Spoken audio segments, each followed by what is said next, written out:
ඉරානය හා ඊශ්‍රායලයේ අතර ගැටුම ඉතා භයානක තත්ත්වයකට පත් වෙලා අවසන්. රටවල් දෙකටම බරපතල තත්ත්වයක තමයි මේ වෙලාවේ තියෙන්නේ. නමුත් ඉරානයට මේක තවදුරටත් අල්ලගෙන යන්න අමාරු තත්ත්වයක් අපිට පේනවා. පහුගිය ජූනි 13 වෙනිදා ඊශ්‍රායලය ප්‍රොමටෝ ඇටැක් එකත් එක්ක ඒක එල්ල කරාට පස්සේ ඒ වෙනකොට ඉරානය ඩොනල්ඩ් ට්‍රම්ප් එක්ක න්‍යෂ්ටික අවිසම්බන්ධ සාකච්ඡාවක හිටියේ. ඒ සාකච්ඡාවකදී තමයි මේ ප්‍රහාරය එල්ල වෙන්නේ. සැකය පටන් ගන්න පුළුවන් පළවෙනි තැන එතන. ට්‍රම්ප් දින 60ක් දීලා තිබුණා මේ ගැන කතා කරන්න. ප්‍රශ්නයක් ආවා ට්‍රම්ප් මේ ගැන කතා කරා. ඒ කතා කර ඉන්න අතරේ ඇයි එකපාරටම මෙහෙම ගහන්නේ කියලා. ඒකට මත දෙකක් ආවා. එකක් තමයි නෙතනියාහුට ඕනි මේ සාකච්ඡා අවුල් කරන්න කියලා. මේ ඇමරිකාවත් එක්ක යන සාකච්ඡාව අවුල් කිරීමේ උවමනාවකින් මේක ප්‍රහාරය එල්ල කරා කියන එක තමයි පළවෙනි මතය සැකය උනේ. ඉතින් ඒක එහෙම තියෙද්දි දෙවනි සැකයක් තියෙනවා. ඒක තමයි තව පිරිසක් කිව්වා අපි සාකච්ඡාවට යනවා කියලා ට්‍රම්ප් හවුල් වෙලා ඊශ්‍රායලය හරහා ප්‍රහාරය එල්ල කරා කියලා. මොකද ට්‍රම්ප් ඉන්නවා කියලා හිතන්න පුළුවන් දේවල් පරිසර නිර්මාණය වෙමින් තිබුණා ඒ වෙනකොට ලෝකේ.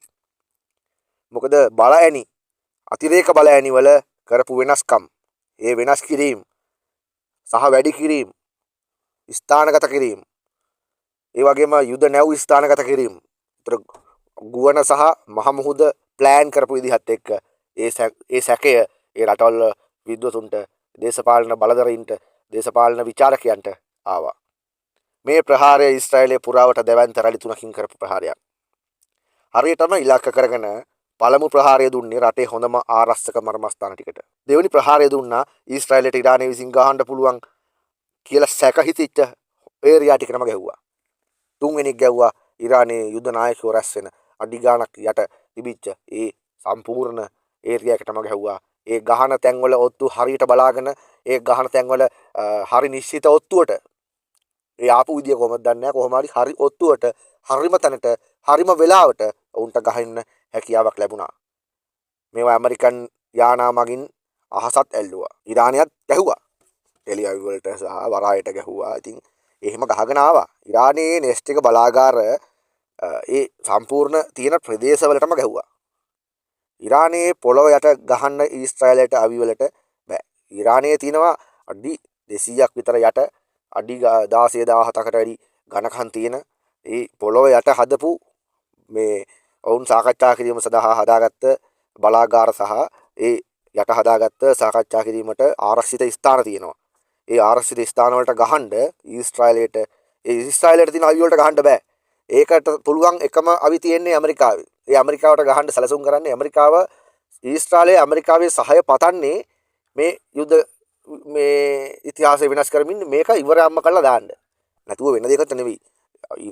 ඊශ්‍රායලයට ඒ අවිවල කැපැසිටි එක නෑ ඉරානයේ ඔය තියෙන පොළොව යට තියෙන එම ඒරියා එකට ගහන්න. ඒක ගහන්න පුළුවන් හැකියාව තියෙන්නේ කිලෝ 3000 4000 අවි. ඒවා තියෙන්නේ ඇමරිකාවට විතරයි. ඇමරිකාව ඒවා දෙන්න ලෑස්තිද කියන එක අද රෑවෙයිද දන්නෙත් නෑ. හෙට රෑවෙයිද දන්නෙත් නෑ. මේ මොහොතේ දීලාද දන්නෙත් නෑ. හමාස් එකට සහ හිස්බුල්ලාට කරපු දේ අපි ලෝකෙම දන්නවා.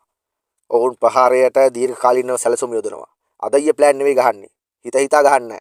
ඔවුන් දීර්ඝකාලීනව ප්ලෑන් කරලා තමයි මේ ගහන්නේ. ඉරානයට තමුන්ගේ නායකයෝ පරිස්සම් කරගන්න බැරි තත්ත්වයටපත් වෙලා තියෙනවා. ඉරානයට බෑ තාම ඒගොල්ලොන්ගේ නායකයෝ ටිකවත් පරිස්සම් කරගන්න. ඉතින් ජනතාවට කුමන කතාවද? ඊශ්‍රායලය හා ඉරානය ගත්තාම ඉරානය මහ විශාල රටක්. හරියට ලංකාවෙන් භාගිකුයි ඉන්දියාවයි වගේ. ඒ තරම් විශාල ඒරියා එකක් තමයි රටවල් දෙකේ තියෙන්නේ. ඉතින් ඊශ්‍රායලයට තියෙනවා එක ප්‍රහාර එන්න කලින් දැනගෙන ගෝණෙදීම ප්‍රහාරය විනාශ කිරීමේ හැකියාව. එහෙන් ආයුධයෙන් ඉරානෙන් උඩ දැම්මට පස්සේ ඊශ්‍රායලයට ගහන්න ඊශ්‍රායලයට තියෙනවා ඒ එන්න ප්‍රහාරය කලින් දැනගෙන මගදී ගහලා ඒක ගෝණෙදීම විනාශ කරලා දාන්න හැකියාව තියෙනවා කියලා තමයි අපිට වාර්තා වෙන්නේ. ඉතින් නමුත් ඒක බලපානවා එන වේගය සහ ඒ එන ප්‍රමාණය අනුව. උදාහරණයක් ගත්තොත් අපි හිතමුකෝ පැයකට එහෙන් ඉරානයෙන් එනවා පැයකට මිසයිල 1000ක් එනවා. එතකොට ඊශ්‍රායලට පුළුවන්කම තියෙනවා ඒ 1000ක් යවලා ඒ පැය ASCII දාන්න පුළුවන් 1000යි. ඒ 1000 යවලා ඒක උඩුගුවනේදීම ඉවර කරගන්න පුළුවන්. හදිස්සියේ හරි 1001ක් 1005ක් 1010ක් ආවොත් අර 1000ට අමතර එන සේරම එනවා. ඒ කැපිටල් එක තමයි තියෙන්නේ. ඊට වැඩිය කැපිටල් එකක් නැහැ. ඊශ්‍රායලය පහුගිය කාලේ ආයුධ විනාශ කරගත්තා. යම් අනවශ්‍ය යුද ගැටුම් වලට ගිහිල්ලා අනවශ්‍ය දේවල් වලට ගිහිල්ලා ඔවුන්ගේ ආයුධ නැති කරගත්තා, විනාශ කරගත්තා. ඒක නිසා කොච්චර තියෙනවද කියන එක ප්‍රශ්නයක් තියෙනවා. දැන් මේ යුද්ධය අල්ලගෙන ඉන්න ඊශ්‍රායලය ඉරානය අතර යුද්ධය අල්ලගෙන ඉන්න ඊශ්‍රායලට ඉරානයේත් එක්ක මේක කරගෙන යන්න කොච්චර ආයුධ ප්‍රමාණයක් රට තුල තියෙනවද කියන එක සම්බන්ධයෙන් ප්‍රශ්නයක් තියෙනවා. මොකද ඒකත් බලපානවා මේ යුද්ධේ බලපාන්න. මොකද එහෙම නැතිකමක් වුණොත් වහාම පෙරලා ඇමරිකාවේ සහාය ඔවුන්ට ලබා ගන්න ලැබෙයි. මොකද මේක ASCII ඩොනල්ඩ් ට්‍රම්ප් ඉන්නවා කියන සැකය මතුවලා තියෙන නිසා. ඉතින් මේ කාල සීමාවේ ආයුධ නිෂ්පාදනය කරන සමාගම් වලට හොඳම කාලයක් මේ ගෙවෙන්නේ. එංගලන්තය ඇමරිකාව වගේ රටවල් හවුල් කරගෙන ඒ උදව්ව උත්සාහය ගන්න ඊශ්‍රායලයේ මේ ඒ රටවල් සම්බන්ධ කරගන්න ඒ හේතුව නිසා. ඉතින් ඉරානය තුල අවිනිෂ්පාදනය සිද්ධ වෙනවා. බලපාන්න සාධක දෙකයි තියෙන්නේ ප්‍රධාන වශයෙන්. ඊශ්‍රායලයේ කොපමණ ප්‍රහාර නැවැත්වීමේ හැකියාවක් අවි ආයුධ තියෙනවද? ඉරානයට කොපමණ ප්‍රහාර සඳහා අවි තියෙනවද කියන එක මත තමයි මේ සේරම මේ තීරණය වෙන්නේ. ඉතින් අද අපි දකිනවා වීඩියෝ වල දරුවෝ මහපාරේ මැරිලා ඉන්නවා, ලේ පෙරාගෙන. දැන් ලංකාවේ යුද්ධය තියෙද්දී ආව කට්ටිය ඉන්නවා. ඔය ඇමරිකානු, එංගලන්ත, එතකොට කැනඩාව වගේ රටවල් වල තියෙන සංවිධාන වලින් කොච්චර දඟලුවද මේ යුද්ධය විසින් මොනවද මේ මිනිස්සුන්ගේ සාමාන්‍ය ජනතාව මැරුවා, අරකයි මේකයි කියාගෙන එන්නට දඟලන මේ කට්ටිය ආවා. හැබැයි මේවට කතා කරන්න එකෙක්වත් නැහැ. මේක මේ රටවල් දෙකේ නායකයෝ හා මීට වඩා ප්‍රබල රටවල් වල නායකයන් මැදිහත් වෙලා විසඳන්න ඕමනා තීරණයක් තමයි තියෙන්නේ. මේ වෙලාවේ ගන්න ඕන තීරණයක් තියෙන්නේ. මේ ප්‍රහාරය නිසා තුර්කිය හා රුසියාව පත් වෙලා ඉඳලා තියෙන්නේ වෙනම පෝරියල් එකක් කන්න. පුටිනුත් ඉන්නවා පැත්තක. එයා නොකියා කියනවා ඒක තනක ඉරානයට දෙනවා බැලස්ටික් එංගලන්තයට ගහන්න මේක මහ විනාශක පාමුලක අපි ඉන්නවා කියන එක තේරුම් කරලා දීලා තියෙනවා. රුසියාවට හා තුර්කියට නිහඬව ඉන්න බෑ මේ ප්‍රශ්නේදී.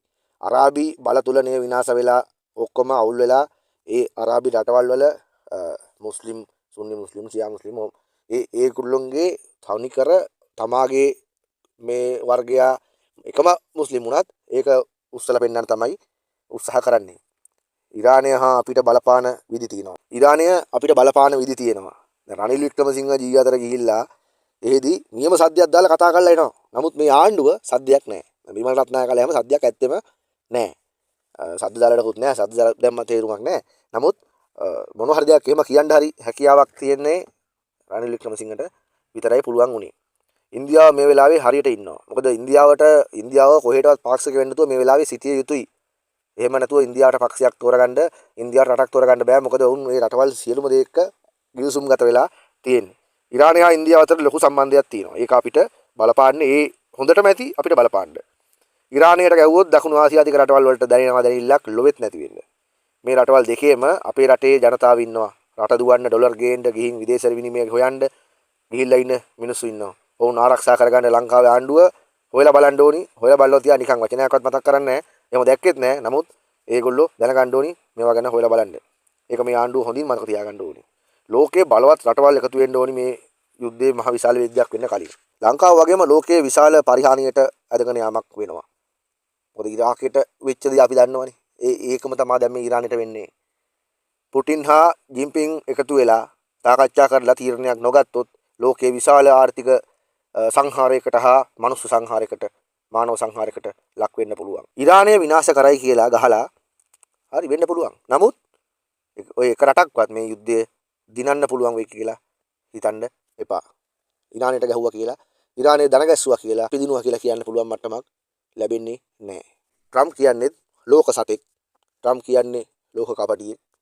ට්‍රම්ප් කියන්නේ අපේ එක නම් ටිකක් මොලේ ටිකක් අඩුයි ට්‍රම්ප්ට වැඩිය. නමුත් මේ අර මෛත්‍රීපාල සිරිසේන ගේ ජාතියේ එහෙ ඉන්න හයි කැපැසිටි හයි ප්‍රොෆයිල් එකක් ට්‍රම්ප් කියන්නේ. මෛත්‍රීපාල හැම සිකුරාදම ඉස්සර ගැසට් ගැහුවානේ. හිතන එක ගහනවා. අපදේශකේ වැඩකුත් නැහැ. සෙනට් සභාවට මොකෙක්වත් වැඩක් නැහැ. ආන් ගහලා දැන් ඇමරිකාව මේවා කළා. කොහොමද ඇමරිකාව හවුල්ලානේ මේ රටට ගැහුවේ? ආයි කියන්න දෙයක් නැහැ නේ.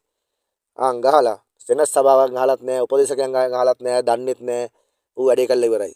ඒ වගේ පිස්සෙකුට රට ගිහින් තියෙන්නේ. අර අපේ මෛත්‍රීපාල හිටපු එක වගේ මේ දැන් හරියටම හරි වැඩේ කිසි කෙනකින් අහලා නැහැ. මම දන්නේ නැහැ මොන තීරණ වලට යයිද කියලා. මොකද ඇමරිකාවත් එක්ක ගහ ගන්න හැකියාවක් තාම අනිත් රටවල් වලට පේන්නේ නැති නිසා උඩ මේකා පිස්සු කෙලිනකොට යටින් උන්ට තින්නේ මේ පිස්සු වලට hina වෙයි බලන් ඉන්න විතරයි.